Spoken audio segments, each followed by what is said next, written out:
Hello, I wanted to come on and have a discussion about the human experience model. And the human experience model is very relatable to NBI, the framework, the self-interviewing, the shared interviewing, the collective interviewing, the stop studies, and the exit interviewing. The human experience model establishes the context of every human being's experience in every moment of every day. And it's perpetual. It continues to cycle and circle through.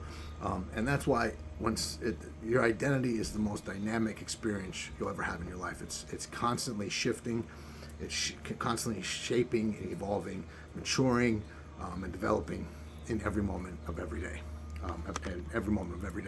So you talk about the peak of the diamond, which is events. They're perpetual. It's estimated that every human being makes about 30 to 60,000 choices or decisions a day. So that would elicit the fact that you're probably entering in and out of 30 to 60,000 different situations, circumstances that require a choice or decision in a day. Some of those very insignificant, some of those very significant. Again, with those life loops, the micro and the macro life loops that are interconnected. They flow constantly, perpetually, all day long. So every event, of course, is going to expose you to that event. And that exposure is either going to be new or familiar. The challenging thing is to really interrupt the fact that your brain and mind are going to try and connect the new with something familiar to make sense of it. Why? Because the brain is based off of prediction and protection. So even if it's a new exposure, your brain and mind are going to try and connect it to something familiar to make sense of it, because that's what narratives do. They allow us to make coherent sense of the world around us. So that's something to really differentiate about the exposure. So that event to the exposure, and every time we're exposed to something new or familiar, is going to create an experience.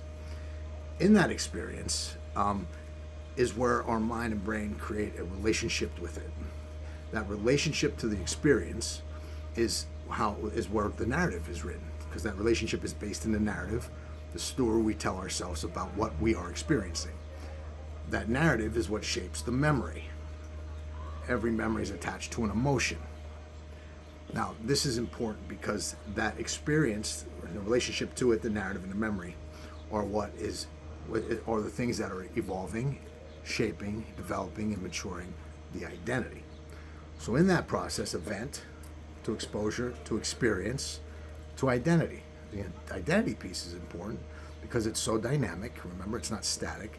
But the identity then it recognizes, interprets, comprehends, and responds to every next event. It's perpetual. It's a perpetual circle, constantly happening all day long. Even in your sleep, the subconscious does not sleep. It's always working. It's always moving. So understanding the power of identity and the power of returning to the I am and declaring your identity in this moment really can shift how you participate in every next event of your life. That's why stop studies can be so important, or are so important, in that human experience model. You don't have to act on what's familiar. You don't have to allow your brain to protect and predict what's happening out of safety, security, and survival. You could be the most active participant in the moment, in the unfoldment of your life, in the unfoldment of your betterment, by stopping and declaring who you are in this moment. That's the power of your I am declaration. That really puts you as the authority in your identity and how you respond to every next event. So that's just a little inward look at the human experience model and how it works with NBI and stop studies and the I am declaration. So I thank you for your time. If you have any questions or you have any comments, please feel free to comment and have a conversation about it. Thank you. Stay blessed. Keep interviewing, and I love you.